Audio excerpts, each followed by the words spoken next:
Now listen to this. On November 21st, 2009, the world will celebrate the 150th year since the publication of Charles Darwin's book, Origin of Species.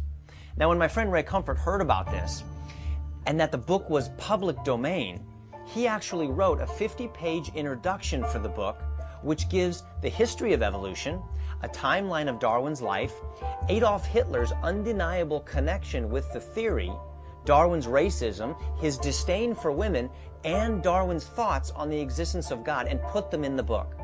So let me get this straight.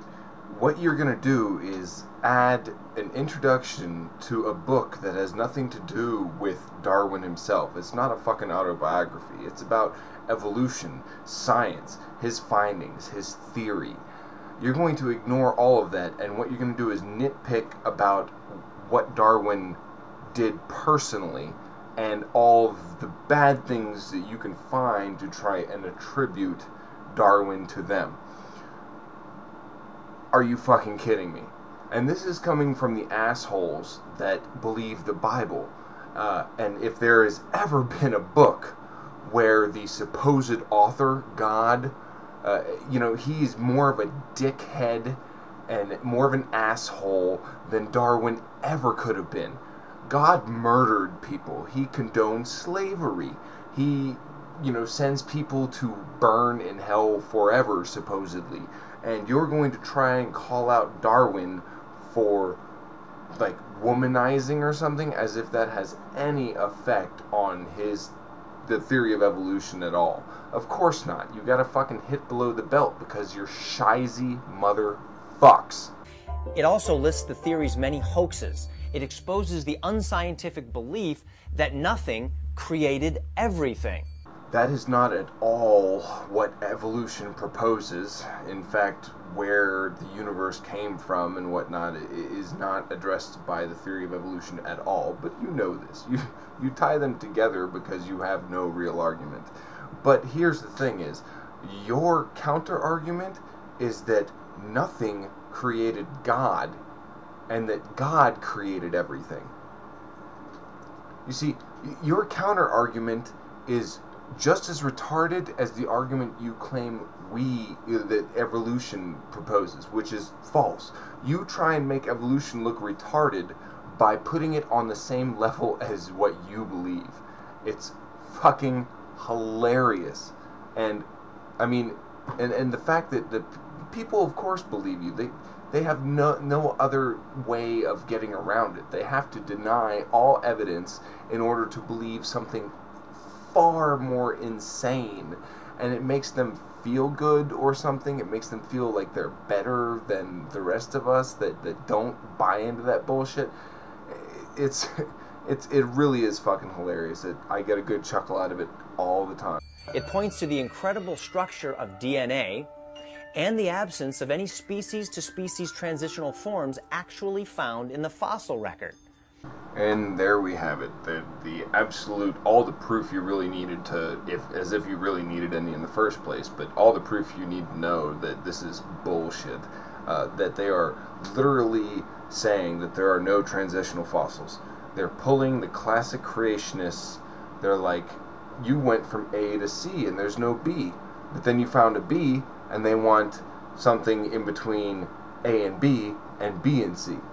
You see what I'm saying? And then if you were to find something in between A and B, they'd want something in between A and that thing that you found, and then another transitional form between that. And I mean, it's an exponent. They use these wonder. I mean, don't get me wrong. It's a smart tactic if you're dealing with retarded people, and that's who they're dealing with. So it's smart for them.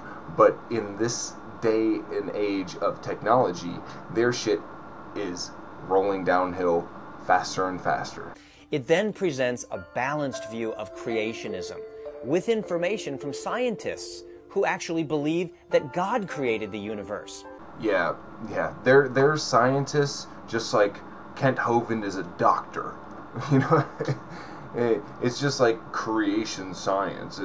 It's an attempt to make themselves to fit in with something that's actually intelligent. You see what I'm saying? They have a serious issue when it comes to dealing with intelligent arguments. And they've come up with either backdoor tactics to try and get rid of them, or just plain ignoring them, or denying the evidence, or on top, it's just, they've got all these tactics that they use on a daily basis in order to convince themselves, I guess, that they are correct. And honestly, I'm being honest saying that they are dishonest. These people want to believe something so badly that they are willing to lie to themselves and others because it makes them feel better about themselves. That's why they do it. They're not bad people per se. They're just stupid and ignorant, and they have this thing in their head that they're right and they can never be wrong, and they're never going to go back on it, and they're just going to ignore anything that goes against what they believe, or come up with some kind of retarded counter argument, or write 50 pages to add to the beginning of Darwin's Origin of the Species. Fucking asshole. Such as Albert Einstein, Isaac Newton, Copernicus, Bacon, Faraday, Louis Pasteur, and Johann Kepler. And most importantly, this introduction presents a very clear gospel message. You see, he's again admitting it right there, that it's not really about the facts or the evidence to him. It's the most important thing is getting across this gospel message. That the most important thing to do is to, before someone learns about the theory of evolution, but it's straight up that saying that is not what's important. It's the gospel. Getting across our message is what's important. And these fuckers are going to pass this shit out to students, and they want them to read that before they read Origin of the Species. On Thursday, November 19th, just a few days before the 150th anniversary of the book, 50,000 copies of this special publication will be freely given out at those top 50 universities. Now think of it. In one day, the gospel and a clear presentation of intelligent design will be placed into the hands of 50,000 of our future doctors, lawyers, and politicians. Okay, I thought about it, and that does not seem like such a great idea. The same as you wouldn't think it's a great idea to make sure that I pass out, Islamic propaganda, or the way that Christianity is wrong and Islam is right to 50,000 students at campuses. You would call that bullshit, and that is the same way I'm calling what you're doing bullshit. Now at the same time, I'm crossing my fingers that those fucking people are not retarded enough to buy into your bullshit. They're getting an education. Hopefully their education pays off. They learn something. They understand that your fucking bullshit religion is a fairy tale. It happened to me before I went to college. It happened to me when I was like a freaking junior in high school, when I became like a staunch fucking atheist. I took a upper level biology course, and once you understand how all that kind of shit works, you're kind of like, you know what, this whole Bible bullshit's kind of, bullshit.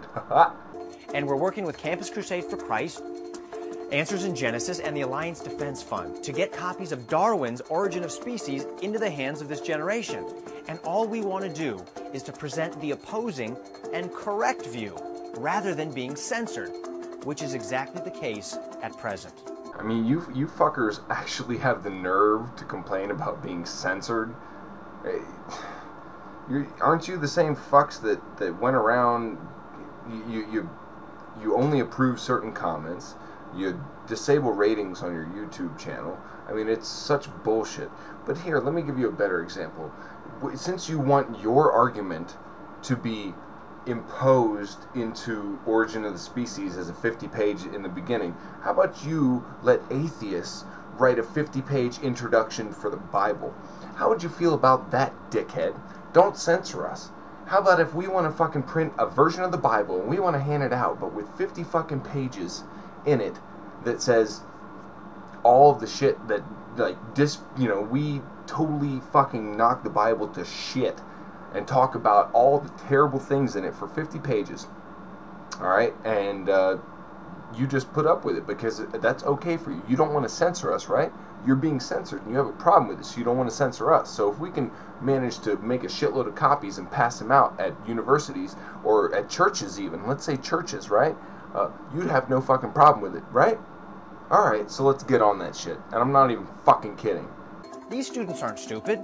They should be given both sides of the argument and allowed to make up their own minds, right? Yeah, except for there's not just two sides, dumbass. It's not just like it's evolution or creationism. Those are not the only two options. You would have to put time into teaching people that there's a possibility that aliens are breeding humans as a, experiment or something like that. Because it's just as good as an explanation as God did it. You guys, fucking part 3. Check it out.